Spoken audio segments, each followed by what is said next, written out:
नमस्कार दोस्तों, स्वागत है आपका ऑनलाइन स्टडी एट QS में। तो दोस्तों, जैसा कि मैं हिंदी के मॉक टेस्ट आपको डेली बेसिस पे प्रोवाइड कर रहा हूं, उसी क्रम में मैं आपको आज एक मॉक टेस्ट आपके लिए लेके आया हूं। बहुत चुनिंदा क्वेश्चंस, बहुत चुनिंदा प्रश्न आपके जो एग्जाम की दृष्टि से बहुत ही महत्वपूर्ण है। तो दोस्तों, अगर आप हमारे चैनल पर नए हैं तो सबसे पहले से सब्सक्राइब कर लेते हैं, बेल आइकन को प्रेस कर लेने से आने वाले सभी वीडियोस का नोटिफिकेशन आपको मिलता रहे। और हम इतनी मेहनत से आपके लिए इतने चुनिंदा क्वेश्चंस ला रहे हैं और डेफिनेटली एग्जाम में आपके इनमें से क्वेश्चन फंसेंगे, तो इस बात पे एक लाइक तो बनता है। तो बिना टाइम वेस्ट किए चलते हैं आज की वीडियो की तरफ। तो पहला क्वेश्चन देखते हैं। पहला क्वेश्चन देखिए, प्रत्यक्ष शब्द किस समास का उदाहरण है। देखिए, समास से संबंधित पिछले जो 5 मॉक टेस्ट मैंने आपको प्रोवाइड किए हैं, उनमें जो है मैंने समास से संबंधित बहुत सारे क्वेश्चंस आपके लिए लेके आया हूँ। आज का जो टेस्ट है गाइस, वो पूरा समास पे ही आधारित है। इसमें बहुत सारे इंपॉर्टेंट क्वेश्चन हैं, यहाँ से आपके क्वेश्चन आने की संभावना रहेगी। ठीक है, तो उसमें मैंने आपको बहुत सारी डेफिनेशन साथ में बताता गया था। मैंने कहा था आप नोट करते जाइए, आने वाले क्वेश्चंस के लिए बहुत ही महत्वपूर्ण रहेंगे। तो शायद आपने वो नोट किए होंगे, तो इस बेसिस पर आज आपका टेस्ट बहुत आसान होने वाला है। और जो डिटेल होगी क्वेश्चन में, वो सारी मैं आज आपको फिर से समझाने वाला हूँ। ठीक है, तो चलिए बात करते हैं पहले क्वेश्चन की। प्रत्यक्ष शब्द किस समास का उदाहरण है। आप उसे बताया कि प्रत्यक्ष में कौन सा समास है। ठीक है, तो जल्दी से बताइए कौन सा समास है, फिर मैं आपको एक्सप्लेनेशन देता हूं। तो प्रत्यक्ष में कौन सा है, अव्ययी भाव समास है। कौन सा है, अव्ययी भाव समास है। तो जिन्होंने ए टिक किया है उनका सही है। अब देखिए, प्रत्यक्ष में अव्ययी भाव क्या है। अव्ययी भाव में मैंने बताया था कि उपसर्ग लगाओ शब्द के आगे। तो देखिए, प्र क्या है, और मैंने पिछले वीडियोज में आपको उपसर्ग कौन कौन से होते हैं वो भी नोट कराए थे। उपसर्ग सारे नोट कराए थे। तो प्र उपसर्ग था उसमें। ठीक है, प्र क्या था उसमें, उपसर्ग। तो शब्द के आगे उपसर्ग लगा हुआ है प्र, तो क्या हो गया आपका, अव्ययी भाव समास हो गया। ठीक है, चलिए अगला क्वेश्चन देखिए। पंकज में कौन सा समास है। पंकज में कौन सा समास है, बताइए कौन सा समास है पंकज में, जल्दी से। तो पंकज में कौन सा है, बहुब्रीहि समास है। कौन सा है, बहुब्रीहि समास है। बहुब्रीहि समास क्या होते हैं, पहले तो आप ये समझ लीजिए। वैसे तो मैंने आपको सब बताया हुआ है, अगर आपने नोट नहीं किया तो एक बार फिर से नोट कर लें। तो बहुब्रीहि समास क्या होता है।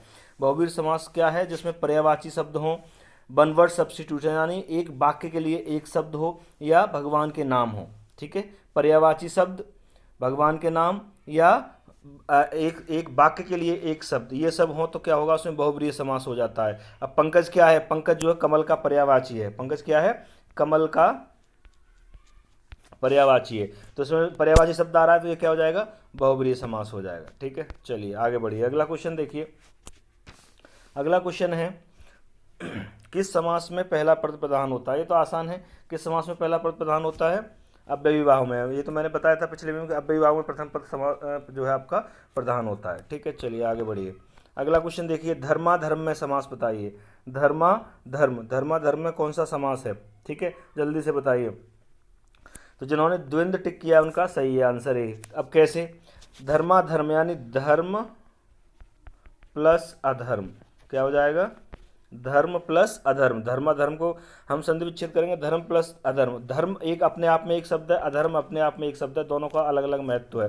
तो दोनों पद की प्रधानता है, तो जहाँ दोनों पद की प्रधानता होती है वहाँ क्या होता है, द्वंद्व समास होता है। कौन सा होता है, द्वंद्व समास होता है। चलिए आगे बढ़ते हैं। अगला क्वेश्चन है, तो इसमें द्वंद्व समास हो जाएगा। ठीक है, तो अगले क्वेश्चन की बात करते हैं। अगला क्वेश्चन है, प्राप्तांक में कौन सा समास है।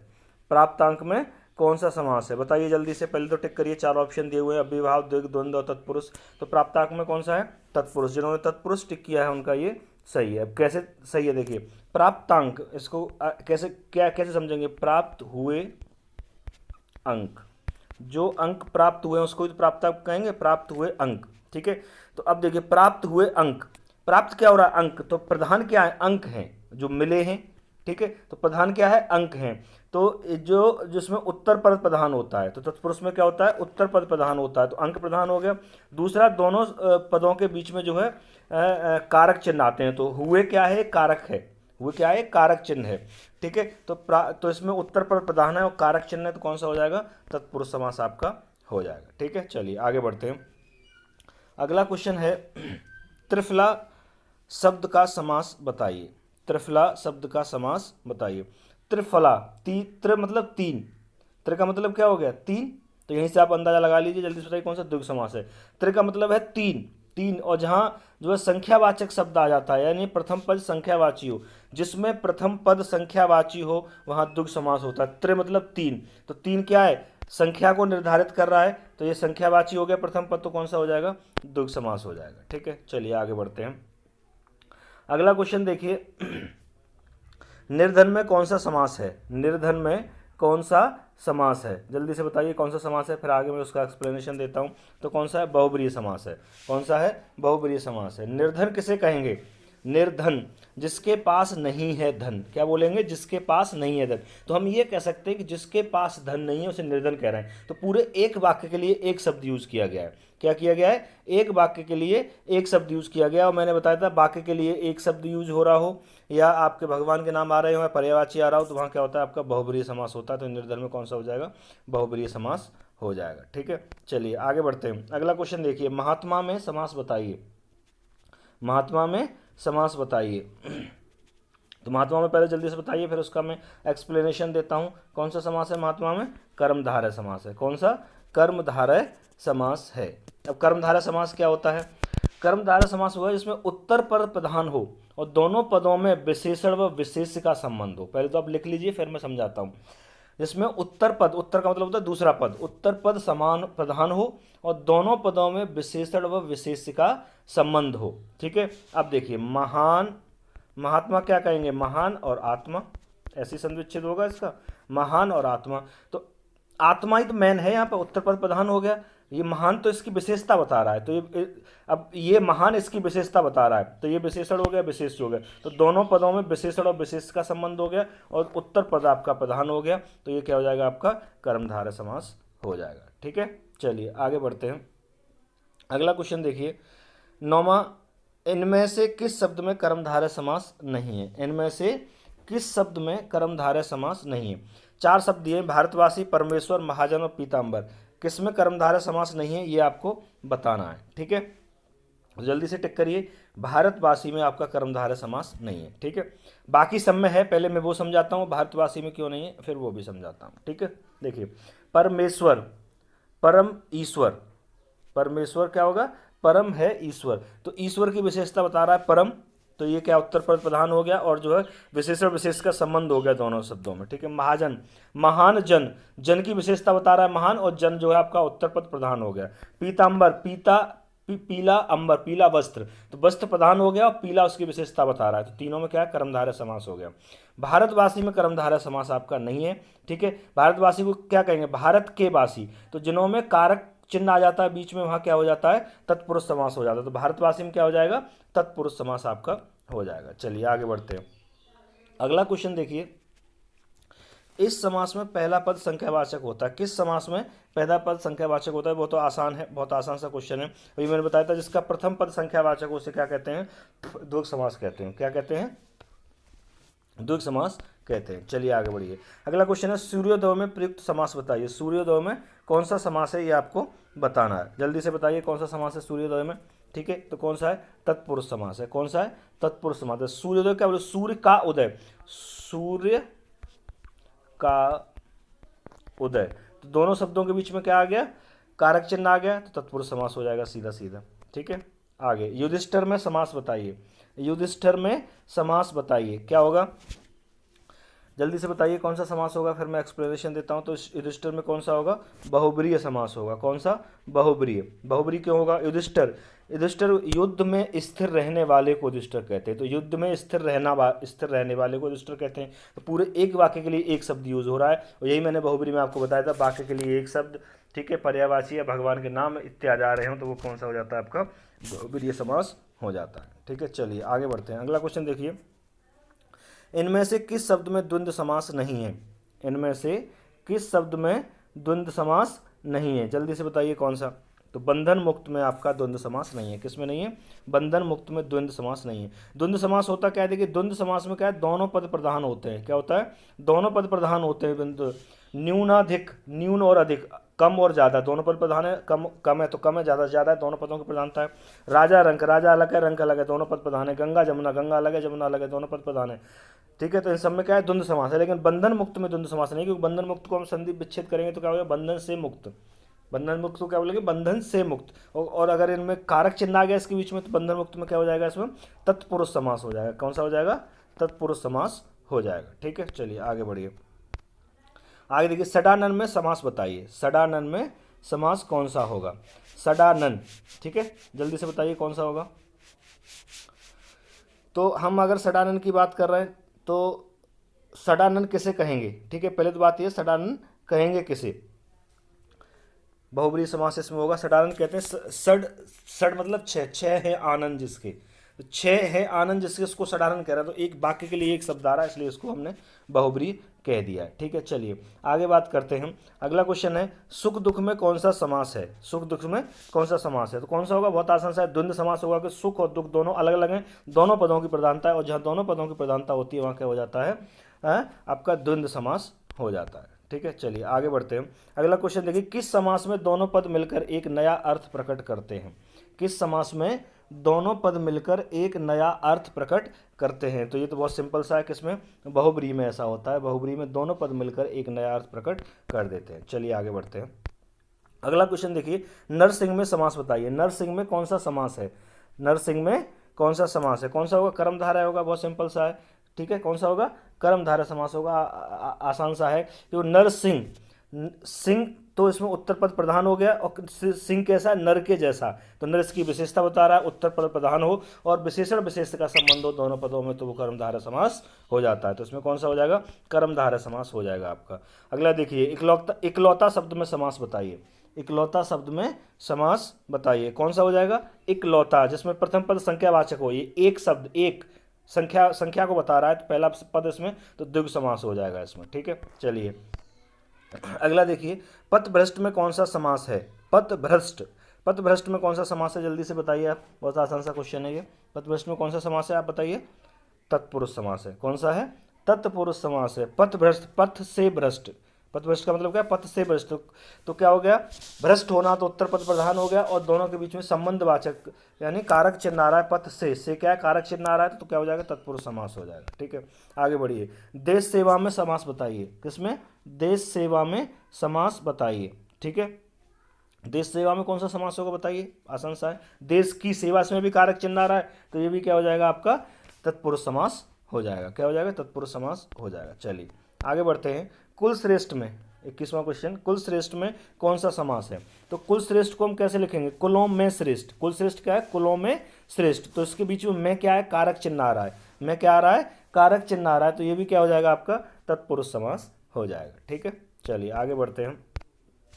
अगला है सतसई में समास बताइए, किसमें, सतसई में कौन सा समास होगा, सतसई, जल्दी से बताइए, आसान सा क्वेश्चन है ये, तो कौन सा होगा सतसई में, द्विग समास होगा, सत, सत, सात, संख्यावाचक, प्रथम पद संख्यावाचक हो जाता है, तो वो आपका द्विग समास हो जाता है, ठीक है। चलिए अगला क्वेश्चन देखिए, दीर्घ आयु में कौन सा समास होगा, दीर्घ आयु में कौन सा समास होगा, आसान सा क्वेश्चन है, जल्दी से बताइए। अब तक तो डेफिनेशन सबकी याद हो गई होंगी आपको, उम्मीद करता हूँ, और क्वेश्चन आपके लिए बहुत काम के हैं, अच्छे लग रहे हो तो लाइक तो बनता है दोस्तों, लाइक करना ना भूलें, ठीक है। बताइए, तो दीर्घायु में कौन सा है, कर्मधारय समास है, कौन सा है, कर्मधारय समास है, दीर्घ और आयु, ठीक है, तो उत्तर पद प्रधान हो रहा है, तो ये आपका क्या हो जाएगा, और आयु कैसी है, दीर्घ है, उत्तर पद दीर्घ और आयु, आयु प्रधान हो गया, और आयु कैसी है, दीर्घ है, तो ये इसकी विशेषता बता रहा है, तो विशेषण और विशेष का संबंध हो गया, उत्तर पद प्रधान हो गया, तो क्या हो गया आपका, कर्मधारय समास इसमें आपका हो जाएगा, ठीक है। चलिए आगे बढ़ते हैं।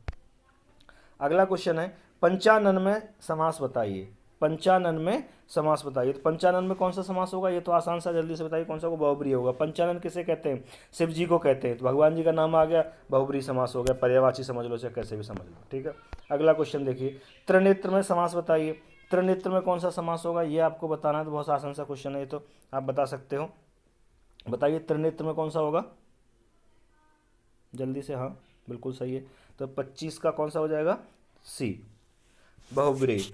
त्रिनेत्र किसको कहते हैं, देखिए इसमें थोड़ा सा आपको समझना पड़ेगा, देखिए अगर बहुब्रीहि ऑप्शन में न हो तो आपको द्विग टिक करना है, और अगर बहुब्रीहि हो तो बहुब्रीहि टिक करना, कैसे, ये मैं आपको समझाता हूँ। देखिए त्रिनेत्र, तीन है जिसके नेत्र, किसको कहते हैं, शिव जी को, भगवान जी का नाम और पर्यायवाची दोनों हो गए, तो बहुब्रीहि समास हो गया। लेकिन अगर बहुब्रीहि ऑप्शन में नहीं है, त्रिनेत्र, तीन नेत्र, प्रथम पद संख्यावाची हो रहा है, तो द्विग समास हो जाएगा। लेकिन बहुब्रीहि अगर बहुब्रीहि ऑप्शन में है तो पहले आपको बहुब्रीहि को टिक करना है, बहुब्रीहि ऑप्शन में नहीं है तब आपको जो है द्विग को टिक करना है, ठीक है। चलिए आगे बढ़िए। अगला क्वेश्चन है, आकंठ में कौन सा समास है, ये आपको बताना है, कौन सा, आकंठ, तो जल्दी से बताइए, तो बहुत सिंपल सा क्वेश्चन है, सबसे पहले भी आया था, तो कौन सा समास है आकंठ में, अव्ययीभाव है। आ क्या है, उपसर्ग आ रहा है, तो प्रथम पद उपसर्ग हो तो क्या हो जाता है, वो आपका अव्ययीभाव समास हो जाता है, इसमें अव्ययीभाव समास हो जाएगा। संगीतज्ञ में कौन सा समास है, आसान सा क्वेश्चन है ये भी। संगीतज्ञ में कौन सा समास है, बताइए जल्दी से। तो संगीतज्ञ में तत्पुरुष समास हो जाएगा। कौन सा हो जाएगा, तत्पुरुष। संगीतज्ञ, संगीत का आगे मतलब कारक चिन्ह आ जाएगा इसमें, तो ये कौन सा हो जाएगा आपका, तत्पुरुष समास हो जाएगा। ठीक है, चलिए अगला क्वेश्चन देखिए, यथासाध्य में कौन सा समास है, यथासाध्य में कौन सा समास है। यथासाध्य कौन सा है, अव्ययीभाव समास है। कौन सा है, अव्ययीभाव। यथा, यथा प्रथम पद प्रधान, और यथा क्या है आपका जो है उपसर्ग है। यथा क्या है, उपसर्ग है, तो प्रथम पद उपसर्ग हो तो कौन सा होता है, अव्ययीभाव हो जाता है। ठीक है, चलिए चतुर्वेद में समास बताइए। चतुर्वेद में कौन सा समास होगा, जल्दी से बताइए, आसान सा क्वेश्चन है। चतुर्वेद में कौन सा समास होगा, द्विगु समास होगा। प्रथम पद संख्यावाची हो, चतुर्वेद 4 वेद, प्रथम पद संख्यावाची हो तो क्या हो जाता है आपका जो है द्विगु समास हो जाता है। चलिए आगे बढ़िए। अगला क्वेश्चन है, नाक कान में कौन सा समास है, ये तो बहुत आसान है। नाक कान में कौन सा समास होगा, द्वंद्व समास होगा। नाक कान, नाक की अलग वैल्यू है, कान की अलग वैल्यू है, दोनों अलग अलग है, जहाँ दोनों पद प्रधान होते हैं वो कौन सा हो जाता है, द्वंद्व समास हो जाता है। ठीक है, चलिए आगे बढ़िए। अगला क्वेश्चन है, एक दंत में कौन सा समास है, ये आपको बताना है। एक दंत, एक दंत में कौन सा हो जाएगा, बहुब्रीहि। एक दंत किसको कहते हैं, गणेश जी को कहते हैं, तो ये क्या है, भगवान जी के नाम में पर्यायवाची शब्द आ गए तो बहुब्रीहि समास हो जाएगा। ठीक है, चलिए आगे बढ़िए। तत्पुरुष समास में प्रधान होता है, तत्पुरुष समास में प्रधान होता है, क्या प्रधान होता है ये आपको बताना है। तत्पुरुष समास में क्या होता है हमें पता है, तत्पुरुष समास में क्या होता है, दूसरा पद प्रधान होता है। क्या होता है, दूसरा पद प्रधान होता है। ठीक है, तो इसमें आपको कोई दिक्कत नहीं होनी चाहिए। चलिए आगे बढ़ते हैं। अगला क्वेश्चन देखिए, परमेश्वर में समास बताइए। परमेश्वर में समास बताइए, परमेश्वर में कौन सा समास है ये आपको बताना है। तो वो आसान सा क्वेश्चन है, परमेश्वर भगवान का नाम आ गया, बहुब्रीहि समास हो गया। ठीक है, अगला क्वेश्चन देखिए, राजभाषा, राजभाषा में समास बताइए। तो राजभाषा में समास आपको बता सकते हैं, बहुत आसान सा है। राजभाषा है राज की भाषा, राज की भाषा, तो की क्या आ गया इसमें, कारक चिन्ह आ गया, जहाँ कारक चिन्ह होता है वहाँ क्या होता है, तत्पुरुष समास हो जाता है। तो कौन सा हो जाएगा इसका, तत्पुरुष समास इसका आंसर हो जाएगा। ठीक है, चलिए अगला क्वेश्चन देखिए, रुपया पैसा में समास बताइए। रुपया पैसा, रुपया पैसा में कौन सा समास होगा, ये भी आसान सा है, जहाँ दोनों रुपया पैसा, रुपया अलग है पैसा अलग है, दोनों पद की प्रधानता होती है, वहाँ द्वंद्व समास हो जाता है आपका। ठीक है, चलिए आगे बढ़िए। अगला क्वेश्चन है, स्वर्गवासी में समास बताइए। स्वर्गवासी, ठीक है, आसान सा क्वेश्चन है। देखिए स्वर्गवासी में बताइए जल्दी से कौन सा, स्वर्गवासी में कौन सा होगा, स्वर्ग का वासी, कारक चिन्ह आ रहा है, तत्पुरुष समास हो जाएगा। ठीक है, चलिए आगे बढ़ते हैं। अगला क्वेश्चन है, निम्नलिखित में से किस शब्द में बहुब्रीहि समास नहीं है। निम्नलिखित में से किस शब्द में बहुब्रीहि समास नहीं है। ठीक है, तो बहुब्रीहि समास नहीं है, किस में नहीं है ये आपको बताना है। तो जल्दी से पहले टिक करिए, फिर इसका एक्सप्लेनेशन में देता हूँ। तो पंचामृत में बहुब्रीहि समास नहीं है, किसमें, पंचामृत में बहुब्रीहि समास नहीं है। देखिए बाकी सब में है बहुब्रीहि समास। फिर से एक बार रिमाइंड करिए, मैंने आपको बताया भगवान के नाम पर्यायवाची शब्द हों, भगवान के नाम हो, या एक वाक्य के लिए, पूरे वाक्य के लिए एक शब्द हो, वहाँ पर बहुब्रीहि समास हो। दशानन, दस हैं जिसके आनंद, रावण, तो ये एक वाक्य के लिए शब्द आ रहा है। ठीक है, तो ये क्या हो गया आपका बहुब्रीहि समास होगा। मृत्युंजय, ये किसके, शिव जी के लिए यूज होता है। ठीक है, ये भी बहुब्रीहि समास हो गया। पंचवटी, 5, जहाँ पर 5 वृक्षों की श्रृंखला, तो पूरे शब्द बाकी के लिए एक शब्द आ रहा है। ठीक है, पंचामृत, 5 अमृत, पंचामृत का क्या मतलब हो जाएगा, 5 अमृत। ठीक है, तो ये आपका क्या है, बहुब्रीहि समास नहीं होगा। तो यहाँ से आपको क्लियर हो गया, जैसे मैंने बताया था उसी हिसाब से आप निकाल के इसमें देख सकते हैं। ठीक है, और इसमें अगर निकालना हो तो 5 संख्यावाची शब्द आ रहा है, तो इसमें आपका क्या हो जाएगा, द्विगु समास हो जाएगा। चलिए आगे बढ़ते हैं। अगला क्वेश्चन है, विद्यार्थी में कौन सा समास है। विद्यार्थी में कौन सा समास है, तो कौन सा विद्यार्थी में, विद्यार्थी, विद्या का अर्थी, कारक चिन्ह आ गया, तत्पुरुष समास है, बहुत आसान सा है। ठीक है, चंद्रमौली में कौन सा समास है। चंद्रमौली आपको बताना है कौन सा समास है, बहुब्रीहि समास है। क्यों, क्यों चंद्रमौली किसको कहते हैं, शिव को कहते हैं, भगवान शिव को चंद्रमौली कहते हैं, क्योंकि उन्होंने अपने सिर पर चंद्रमा को धारण किया हुआ है, इसलिए उनको चंद्रमौली कहते हैं। जब भगवान के नाम वगैरह आते हैं वो बहुब्रीहि समास होता है। ठीक है, चलिए आगे बढ़ते हैं। अगला क्वेश्चन है, गौशाला में कौन सा समास है। गौशाला में कौन सा समास है ये आपको बताना, जल्दी से याद, 4 ऑप्शन देखिए और जल्दी से बताइए। तो गौशाला, गौ, गाय की शाला, तत्पुरुष समास हो गया, कारक चिन्ह आ रहा है बीच में। ठीक है, रातों रात में कौन सा समास है। रातों रात में कौन सा समास है, तो रातों रात में कौन सा होता है, रातों रात, हाथों हाथ, इस टाइप के जो वर्ड होते हैं इन सब में कौन सा होता है, अव्ययीभाव समास होता है। कौन सा होता है, अव्ययीभाव समास होता है। चलिए आगे बढ़िए। दिनकर में कौन सा समास है। दिनकर में कौन सा समास है, दिनकर, दिन का, कर, ठीक है, दैट मीन्स तत्पुरुष, कारक चिन्ह आ जाएगा तो वहाँ क्या हो जाएगा आपका तत्पुरुष समास हो जाएगा बड़ी आसानी से। चलिए आगे बढ़ते हैं। अगला है वक्रतुंड गणेश में समास बताइए। देखिए इसमें तो वक्रतुंड किसको कहते हैं, गणेश को कहते हैं, और इसमें जो है भगवान का नाम पहले से ही मेंशन कर रखा है, तो कौन सा हो जाएगा, बहुब्रीहि समास हो जाएगा। बहुत आसान सा क्वेश्चन हो गया, ठीक है।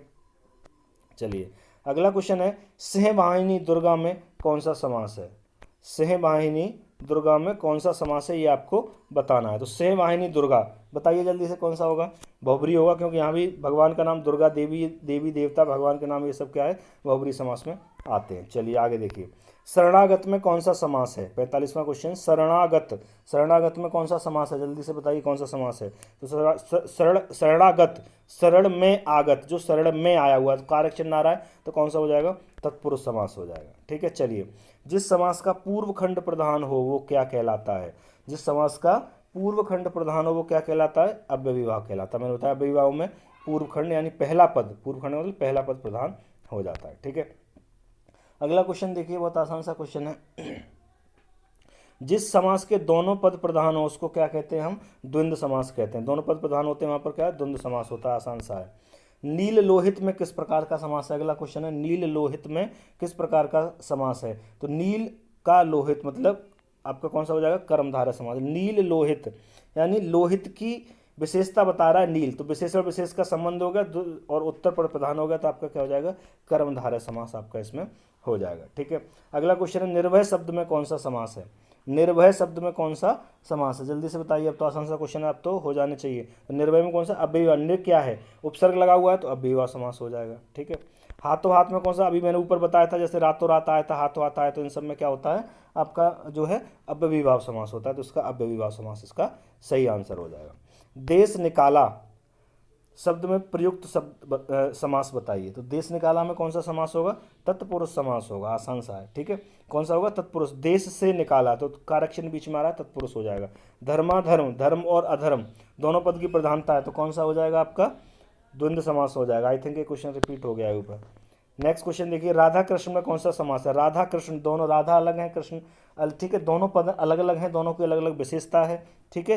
तो दोनों पद की विशेषता अलग अलग है, तो कौन सा हो जाएगा, दोनों पद की प्रधानता होती है वहाँ पर द्वंद्व समास हो जाता है। नेक्स्ट है त्रिभुवन में कौन सा समास है, त्रिभुवन, तीन भुवन, ठीक है। त्रिभुवन में कौन सा समास हो जाएगा, जहाँ प्रथम पद संख्यावाची हो वहाँ क्या होता है, द्विगु समास हो जाता है, ठीक है। और गाइस आज का लास्ट क्वेश्चन है दीर्घायु शब्द में कौन सा समास है, दीर्घायु शब्द में कौन सा समास है। तो ये क्वेश्चन में आई थिंक रिपीट हुआ है, बहुब्रीहि समास है। कौन सा दीर्घायु में, बहुब्रीहि समास है। तो आज के लिए गाइस इतना ही। अगर आज का वीडियो हमारा पसंद आया हो तो इसे लाइक और शेयर करना ना भूलें। तो इतने अच्छे अच्छे क्वेश्चंस लेके आ रहा हूँ तो लाइक भी बनता है और शेयर भी बनता है, जिससे बाकी लोगों की भी तैयारी हो सके, ज़्यादा से ज़्यादा लोगों तक, आपके दोस्तों तक ये अच्छे अच्छे क्वेश्चन पहुँचे। तो अगली बार फिर ऐसे ही अच्छे क्वेश्चंस लेके फिर आपके साथ हाजिर होऊंगा, तब तक के लिए।